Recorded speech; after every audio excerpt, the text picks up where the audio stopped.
ഈ 2021 ഈ ഇതിനടിസ്ഥാനപരമായിട്ടുള്ള വീഡിയോ വന്നത്. അപ്പോൾ അദ്ദേഹം KM ഷാജഹാൻ എന്ന് പറഞ്ഞ വ്യക്തി ഇപ്പോൾ ഏറ്റവും അവസാനം ചെയ്ത വീഡിയോയിൽ അദ്ദേഹം തന്നെ പറയുന്നുണ്ട് 2001-2006 കാലഘട്ടം തൊട്ട് എന്റെ പുറകെ അദ്ദേഹം നടക്കുകയാണ് എന്ന് അദ്ദേഹം തന്നെ പറഞ്ഞിട്ടുണ്ട്. അപ്പൊ എന്തിനാണ് അദ്ദേഹം അങ്ങനെ നടക്കുന്നതെന്നുള്ള അദ്ദേഹത്തിന് മാത്രമേ അറിയാവൂ. എന്തു തന്നെയാണെങ്കിലും ഒരടിസ്ഥാനവും ഇല്ലാത്ത കാര്യങ്ങൾ പറയുകയും ആ പറയുന്ന കാര്യങ്ങൾ വെച്ച് പരാതികൾ കൊടുക്കുകയും ഇത് പരാതി അന്വേഷിച്ച് കഴിഞ്ഞ് തീർന്നു കഴിഞ്ഞിട്ടുണ്ടെങ്കിൽ അതിന്റെ സ്വാധീനം കൊണ്ട് തീർന്നതാണെന്ന് പറഞ്ഞ് വീഡിയോ ചെയ്യുകയും ഇങ്ങനെ ചെയ്തുകൊണ്ടിരിക്കുന്ന അദ്ദേഹത്തിന് ഒരു സ്ഥിരശീലമാണ്.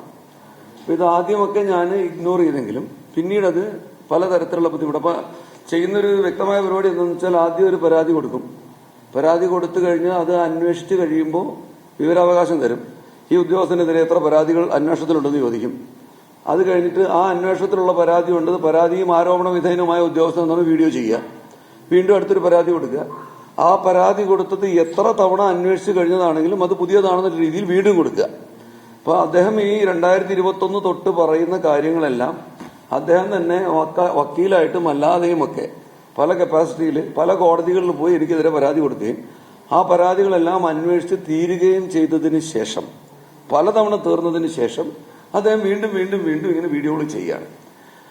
അങ്ങനെ വീഡിയോ ചെയ്യുമ്പോൾ അതിന് അടിസ്ഥാനമില്ല എന്നുള്ളത് നമുക്കറിയാമെങ്കിലും ചിലപ്പോൾ പൊതുജനങ്ങളുടെ മുമ്പിൽ അത് ഒരു പരിധി വരെ സത്യാവസ്ഥയാണെന്ന് തോന്നാൻ സാധ്യതയുണ്ടെന്ന് തോന്നിയത് കൊണ്ടാണ് ഞാൻ 2021 ഇദ്ദേഹത്തിനെതിരെ സിവിൽ കേസും കൊടുത്തു, ക്രിമിനൽ കേസും കൊടുത്തു. അപ്പൊ ക്രിമിനൽ കേസ് അദ്ദേഹം വന്ന് കണ്ടസ്റ്റ് ചെയ്യുകയും സിവിൽ കേസ് അദ്ദേഹം കണ്ടസ്റ്റ് ചെയ്യേണ്ടെന്ന് തീരുമാനിക്കുകയും ചെയ്തു. എന്തു തന്നെയാണെങ്കിലും ഞാൻ 5 ലക്ഷം രൂപ നഷ്ടപരിഹാരം ചോദിച്ചാണ് അന്ന് കേസ് കൊടുത്തിരുന്നത്. സത്യം പറഞ്ഞാൽ ഒരു 5 കോടി കൊടുക്കണം എന്ന ആഗ്രഹം ഉണ്ടായിരുന്നു. പക്ഷെ ഈ കോർട്ട് ഫീ ആയിട്ട് നമ്മൾ ഇതിന്റെ 10% കെട്ടിവെക്കേണ്ടതുകൊണ്ട് എന്റെ കൊക്കിലൊതുങ്ങുന്ന ഒരു സംഖ്യ അടയ്ക്കാൻ നിവൃത്തിയുള്ളൂ എന്നുള്ളതുകൊണ്ടാണ് 5 ലക്ഷത്തിൽ ഒതുക്കിയത്.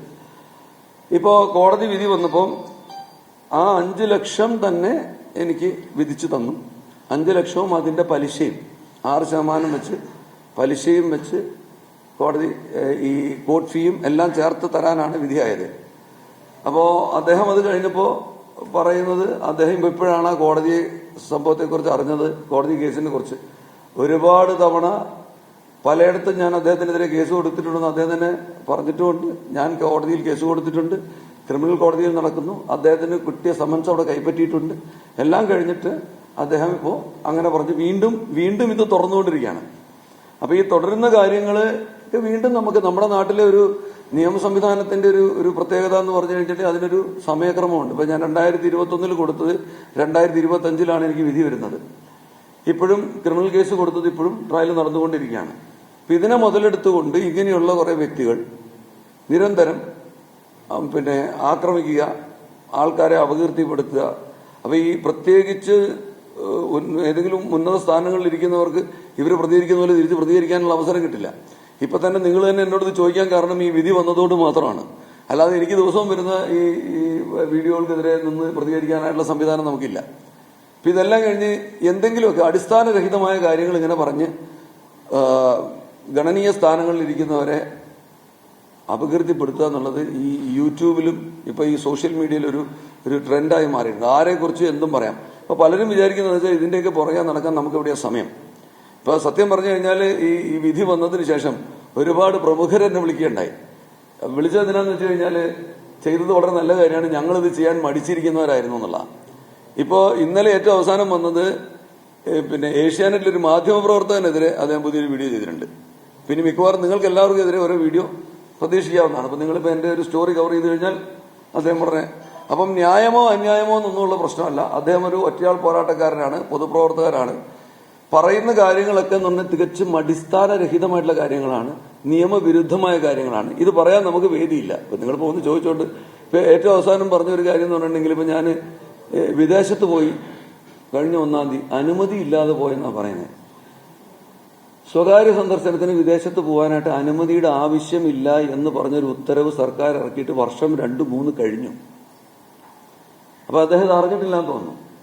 അതിപ്പം ഇത് നിയമലംഘനമാണ് എന്നൊക്കെ പറഞ്ഞു. അപ്പൊ കാണുന്നവർക്ക് തോന്നുന്നു ഇതൊക്കെ വളരെ സത്യമെന്ന് പെട്ടെന്ന് തോന്നത്തക്ക രീതിയിൽ. ഇതൊരാളെ കുറിച്ച് നല്ല ഒരുപാട് പേരെ കുറിച്ച് അദ്ദേഹം ചെയ്യുന്നത് ഞാൻ കണ്ടിട്ടുണ്ട്. അപ്പൊ അങ്ങനെയുള്ള പ്രവണത എന്തായാലും ഞാൻ സഹിക്കാനോ പ്രോത്സാഹിപ്പിക്കാനോ ഉദ്ദേശിക്കുന്നില്ല.